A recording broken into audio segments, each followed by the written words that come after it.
अभी हमारे साथ जुड़ रहे हैं आईटीआई दुर्गापुर के प्रिंसिपल अरिंदम आचार्य सर। और ये आज पूरे कैंपस के लिए बहुत ही गर्व की बात है।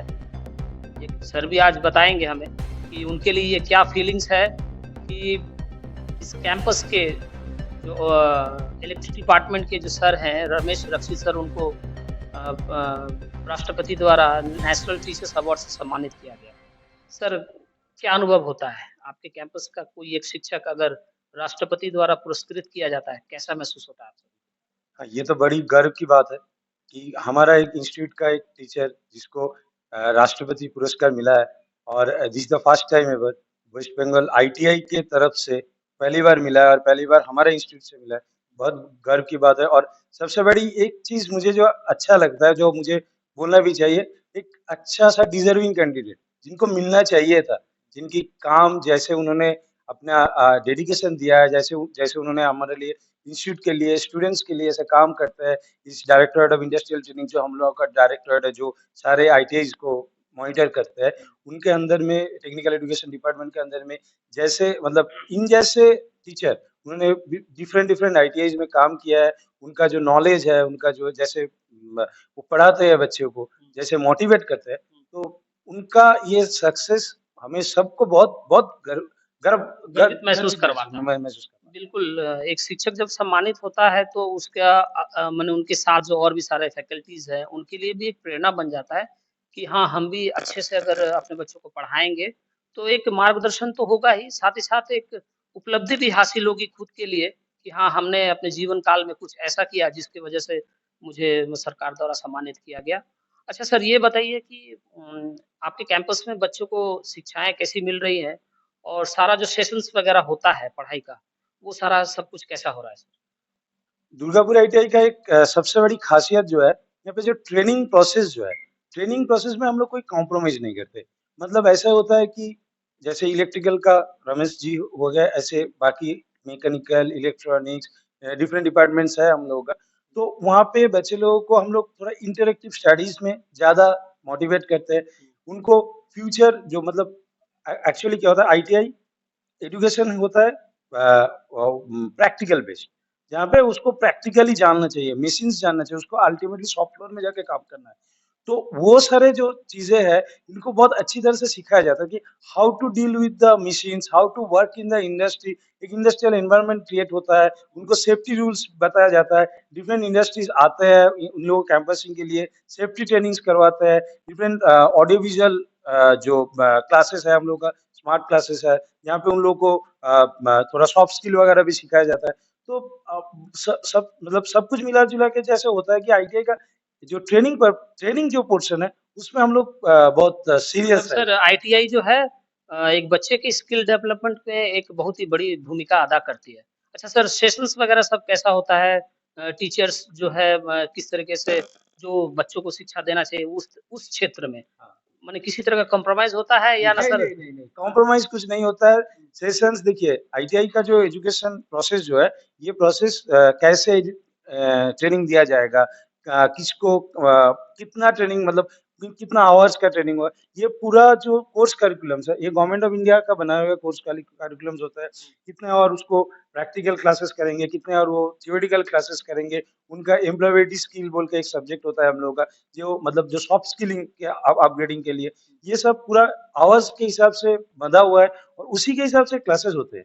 ठीक है? और हम लोग का एक अच्छी चीज़ जो है ऑन द जॉब ट्रेनिंग, अभी जो गवर्नमेंट ऑफ इंडिया ने इंट्रोड्यूस किया है इस कोर्स के अंदर। मतलब एक बच्चा जब पढ़ रहा है क्लास यहाँ पे मान लीजिए वो कॉलेज में पढ़ रहा है या आईटीआई में पढ़ रहा है, लेकिन उसको इंडस्ट्री के बारे में मालूम नहीं है। जिस दिन मान लीजिए उसको नौकरी मिला, पहले दिन इंडस्ट्री का गेट में गया है। लेकिन अभी बोल रहा है कि जो कोर्स अभी है कि हर साल 150 घंटा 150 आवर्स करके उनको इंडस्ट्री में जाके इंडस्ट्रियल एनवायरनमेंट में काम सीखने का मौका मिलता है। तो जाके ताकि क्या क्या होता है कि एक बच्चे जिस दिन पहली बार उसको नौकरी मिला, वो नौकरी मिलने के बाद जैसे कॉलेज के गेट से बाहर होके जाके इंडस्ट्री का गेट में जैसे वो पैर रखता है, ही सी नॉर्मली क्या होता है, वो उनको दिखता है कि अलग ही दुनिया है। इंडस्ट्री में जैसे काम करने का जो तरीका है, जैसे सेफ्टी रूल्स वगैरह सब कुछ एक अलग ही होता है। तो ये ऑन द जॉब ट्रेनिंग के लिए क्या होता है कि बच्चे अब पढ़ते-पढ़ते उस टाइम पे थोड़ा-सा इंडस्ट्री में जा सकता है। कैसे काम होता है, सॉफ्टवेयर में एक्चुअली प्रोडक्शन कैसे होता है, मैकेनिकल काम कैसे होता है, इलेक्ट्रिकल काम कैसे होता है, मेंटेनेंस का काम कहाँ पे करना पड़ता है, कौन सी जगह पे उनका नॉलेज का जरूरत है, कौन सी जगह पे उनको और भी ज्यादा सीखने का जरूरत है, वो चीजें ये सीख पाते हैं। और हमारा जो इंस्ट्रक्टर्स है, जो टीचर्स है, बहुत ही अच्छी तरह से गाइड करते हैं बच्चे लोगों को, and I think they are very happy. मतलब बच्चे लोगों को देखते हैं। अच्छा सर, मान लीजिए कोई एक बच्चा अगर इलेक्ट्रिक डिपार्टमेंट में कोर्स करना चाहता है, कितने दिनों का कोर्स रहता है सर, और फीस स्ट्रक्चर वगैरह वो किस तरीके का है? हाँ, फीस देखिए, पहले ITI courses normally after class 10 कर सकता है। 1 ईयर एंड 2 ईयर कोर्सेज है। ये कुछ 1 ईयर कोर्सेज कुछ है, और 2 ईयर कोर्सेज जो है मैकेनिकल का फिटर, मशीनिस्ट, टर्नर, इलेक्ट्रिकल से इलेक्ट्रिशियंस है, इलेक्ट्रॉनिक्स का है, इलेक्ट्रॉनिक मैकेनिक, इंस्ट्रूमेंट मैकेनिक, ये सब 2 ईयर्स का है। एक बच्चा अपने क्लास 10 देने के बाद वो as per there merit rank, हम लोगों का जो एडमिशन प्रोसेस होता है टोटली सेंट्रलाइज होता है। उनको एप्लीकेशन करना पड़ता है ऑनलाइन में, वो जो अपना क्लास 10 में जो मार्क्स मिलता है उसके हिसाब से उसका मेरिट जनरेट होता है, उसके हिसाब से उसको ऑनलाइन में काउंसलिंग होता है, फिर उसको सीट अलॉट किया जाता है। और आईटीआई का फीस बहुत ही नॉमिनल है, 30 रुपीज पर मंथ, ये गवर्नमेंट का फीस है। This is very nominal, but there are certain quotas, like सबको मान लीजिए गवर्नमेंट का जो सीट है उसमें नहीं मिला। हम लोग का एक इंस्टीट्यूट मैनेजमेंट कमेटी आईएमसी बोल के होता है, जो एक्चुअली यूज होता है कि इंस्टीट्यूट डेवलपमेंट के लिए जो फंड जनरेशन कुछ जरूरत पड़ता है, तो वो कोटा में अगर कोई भर्ती होता है तो उसके लिए 20% सीट्स हम लोग का एक रिजर्व किया होता है। तो उसमें अगर कोई पढ़ना चाहता है उसको ईयरली 13,000 रुपीज, 2 साल के जो कोर्स है 13,000 रुपीज देना पड़ता है। जो लड़के सोचता है कि मुझे टेक्निकल लाइन में जाना है, लेकिन मुझे मुझे पता है कि मैं जॉइंट में इतना अच्छा कोर्स स्कोर नहीं कर सकता हूँ, मैं नहीं हो कि वो नहीं हो पाएगा, तो उसके चलते वो बच्चा अगर आईटीआई बनने आए तो वो आफ्टर इस क्लास 10 वो आईटीआई में आ सकता है। लेकिन यहाँ पे भी अच्छे मार्क्स की बच्चे आते हैं। और एक चीज है, जैसे एक बच्चा 2 साल पढ़ने के बाद मान लीजिए उसको नौकरी भी मिलता है, उसको जो नौकरी करना है नौकरी कर सकता है।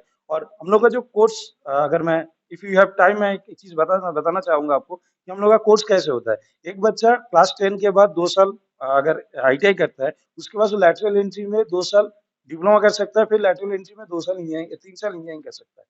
तो इसके हिसाब से वो आईटीआई से शुरू करके बीटेक तक, ऐसे कि एमटेक तक, आपके कैंपस से जा सकते हाँ डेफिनेटली जा सकता है वो। ये एक अच्छा सा मौका है, ये अच्छा सा एक मतलब चैनल है, जिसको लगता है कि मैं क्लास 12 करने के बाद, क्लास 2 करने के बाद मुझे जॉइंट में अच्छा रैंक नहीं कर नहीं सकता, लेकिन मैं यहाँ से अगर पढ़ के जाता हूँ तो मैं लेटरल में बीटेक में घुस सकता हूँ। अच्छा सर, टीचर्स वगैरह की सब सुविधाएं बच्चों तक मिल रही है?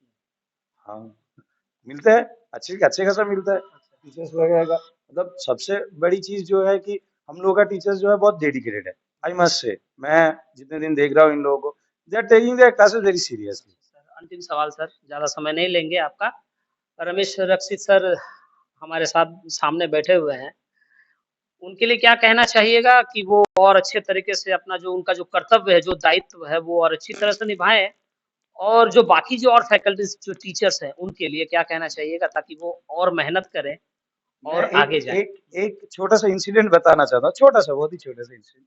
जिस दिन उनको अवार्ड मिला, जैसे नॉमिनेटेड हुआ, फिर सिलेक्शन हुआ, तो वी आर स्टैंडिंग इन बाहर गए थे थोड़ा ऑफिस के बाद, तो सर चलिए थोड़ा बाहर चाय पीते हैं। ये शाम के 6:30-7 ऐसे बज रहे होंगे। तो उनके और भी कॉलीग्स खड़े थे, तो we are having teas, and वहाँ पे हम लोग बात कर, सभी बोल रहे थे sir next time we will do it sir, next time sir हमको भी आप थोड़ा गाइड कीजिएगा, हमको भी करना है सर, हमको भी सर नॉमिनेट करना है ऑब्वियसली।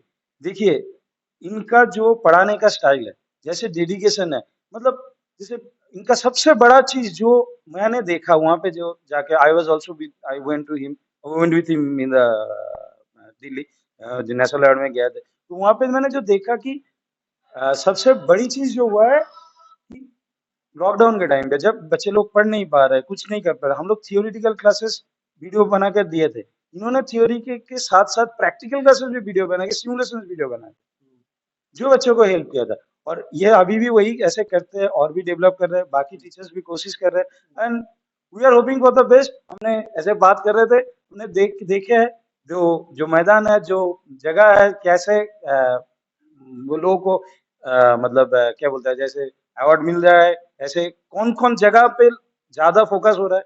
तो वी आर होपिंग फॉर कि अगले साल भी हम लोग कोशिश करेंगे और कोई और और और कोई अगर मिले। बिल्कुल सर, आप सभी टीचर्स के ऊपर में पूरे समाज का दायित्व है और जितने भी गार्जियन जो हैं आपके पास कैंपस में जो भी बच्चों को भेजते हैं, उनका एक सपना होता है कि हमारे बच्चे भी आगे बढ़ें और देश सेवा में अपना महत्वपूर्ण योगदान दे सकें और बेशक आप उनको तैयार भी करते हैं। उसके लिए आपको जय Hind sir. Thank you very much.